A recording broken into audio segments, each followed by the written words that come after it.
Sana, je suis Herehia Faatahe et j'ai le plaisir de présenter l'émission Témoigne au monde. Témoigne au monde, c'est toi qui racontes ce que Jésus a fait pour toi. Par ton histoire, tu fais connaître au monde notre Sauveur Jésus-Christ. Tu as moins de 70 ans, tu es baptisé, alors n'hésite pas. Contacte le Centre Média Adventiste par téléphone au 49 50 82 59 ou par écrit à l'adresse mail suivante centre.media@adventiste.pf et viens participer à l'émission. Jésus revient bientôt et beaucoup ignorent encore qui il est.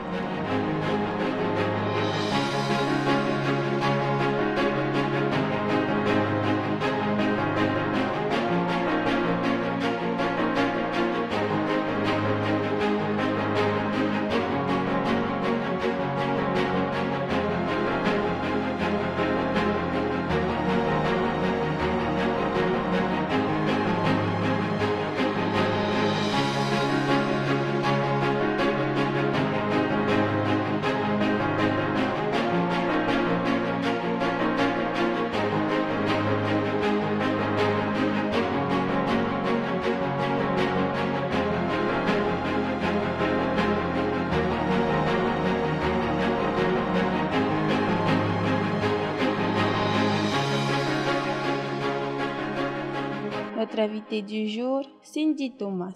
Bonjour Cindy. Bonjour. Te souviens-tu du jour de ton baptême? Oui, bien sûr. Alors, je me suis baptisée le sabbat 27 mai 2017 à l'église de Papineau. Donc, je suis membre de l'église de Papineau. Et avant en fait de me baptiser, je n'étais plus dans l'église. Ce qu'il faut savoir, c'est que je suis née adventiste. Donc, depuis que je suis petite, j'étais à l'église de Papineau jusqu'à l'âge à peu près de 15 ans et demi. Ensuite, j'ai quitté l'église et aujourd'hui, j'ai 21 ans et donc je suis revenue à l'église. Ce retour aux sources, en fait, est dû à une évangélisation que j'ai suivie en octobre. Cette évangélisation a été faite à l'église de Taravao par notre frère Hirimoanara Apoto. Et donc, je suis allée 2 soirs. Le premier soir, c'était le mercredi soir et le sujet, en fait, c'était sur la réforme au foyer. Donc, ce sujet m'avait beaucoup touchée et c'est ce qui a fait que je me suis rendu compte que le foyer était très important. Parce que pour ma part, en fait, j'ai un mari et j'ai une fille de 6 ans maintenant. Et donc, je voulais donner cet équilibre à mon foyer. Et je pouvais avoir cet équilibre que par Dieu. Et je me suis rendu compte, en fait, de ma condition de pécheur et que ça y est, pendant 6 ans et demi, j'ai pu m'amuser, j'ai fait tout ce que je voulais dans ce monde et puis maintenant, Dieu m'appelle à revenir à lui. Et donc, j'ai bien ressenti cet appel ce mercredi soir et en rentrant, j'ai décidé de revenir à lui et de laisser les fêtes, tout ça de côté. Et qu'as-tu ressenti le jour de ton baptême? Alors, le jour de mon baptême, j'étais vraiment heureuse et j'étais aussi très émue parce que depuis que je suis petite, jamais, malgré que j'étais née adventiste, jamais j'avais voulu donner ma vie à Christ par le baptême. Donc, ce jour-là, j'étais bien sûre de cette décision que j'avais prise et j'étais vraiment contente parce que ça allait me permettre de travailler pour Dieu par la suite. Après cela, qu'est-ce qui a changé dans ta vie? Beaucoup de choses. Déjà parce que lorsque j'étais dans le monde, on va dire, je faisais pas de prière. Même avant de manger, je ne faisais pas de prière. Je faisais souvent la fête. Donc, je sortais en boîte de nuit avec mes amis. On allait dans les bars pour boire. Ou j'écoutais les musiques de ce monde, en fait. Tout le temps, j'avais mes écouteurs dans les oreilles avec des musiques de ce monde. Et depuis que je suis revenue à Christ, j'ai fait aussi cette réforme. Donc, je ne sors plus, je ne bois plus d'alcool. Je n'écoute plus les musiques de ce monde. J'essaye de me remplir, en fait, de tout ce qui vient du ciel. Donc, j'écoute des musiques saines, on va dire, et religieuses. Donc, ça, c'est déjà une première chose qui a changé pour moi. Ensuite, avec mon foyer, donc avec mon mari et notre fille, on a mis en place en fait des moments de prière et de culte. donc tous les matins et tous les soirs. Donc on prie ensemble, on chante ensemble, on loue le Seigneur ensemble, on apprend des versets. Et tous les soirs, en fait, avant de dormir, avant que ma fille dorme, on lui raconte que des histoires sur la Bible.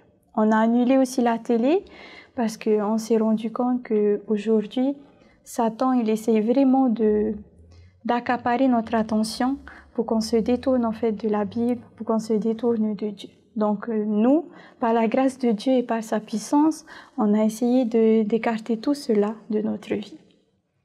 Parce qu'on a décidé en fait de donner notre vie à Christ, on a décidé de travailler pour lui, mais avant de travailler pour lui, il faut aussi qu'on se prépare, il faut aussi qu'on se remplisse de son Saint-Esprit et qu'on étudie sa parole.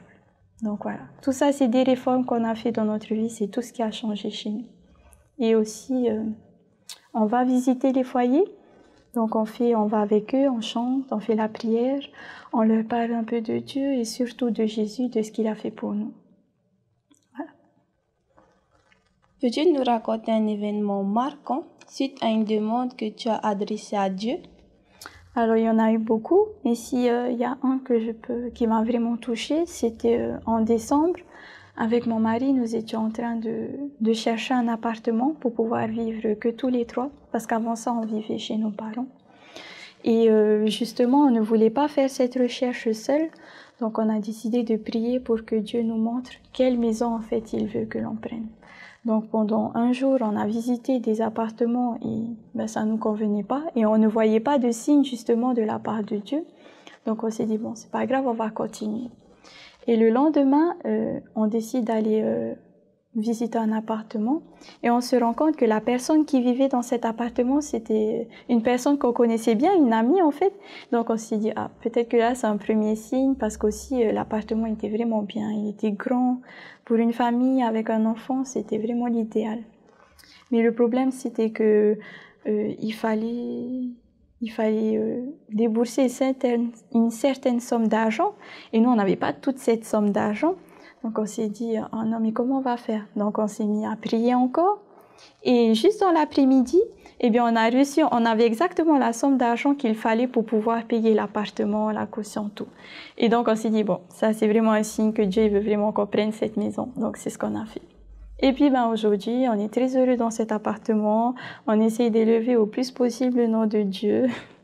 Et on fait tout ce qu'il faut, les réformes, tout. Dans cet appartement, on est vraiment heureux. Merci Seigneur pour cet appartement qu'il nous a donné. Voilà. Quel message souhaites-tu partager avec ceux qui te regardent et qui t'écoutent? Alors, pour ceux qui me regardent, on peut être perdu dans ce monde, c'est normal. Notre attention est tellement accaparée par les médias, par les musiques, par tout ce qui nous entoure. Mais lorsque Dieu nous appelle et qu'on ressent vraiment cet appel, eh bien, on ne peut que répondre présent. Et donc aujourd'hui, on comprend qu'on est à la fin des temps et que Jésus revient bientôt. Notre devoir à nous, c'est d'aller aider toutes ces personnes qui n'ont jamais connu Dieu. Ou si tu n'as pas connu Dieu, eh bien, tu peux venir nous voir au centre média pour qu'on puisse discuter. Et puis, j'aimerais partager un petit message, un petit verset, c'est possible, qui se trouve dans Galates chapitre 2, verset 20, et qui dit ceci. « J'ai été crucifié avec Christ, et si je vis, ce n'est plus moi qui vis.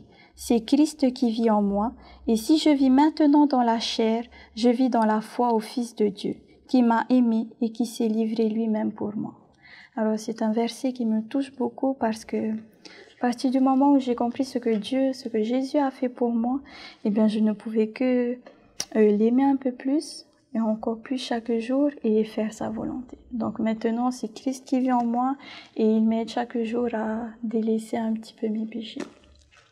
Donc voilà, c'est un verset d'encouragement pour tout le monde. Merci, c'était Cindy Thomas pour Témoigner au monde. Merci.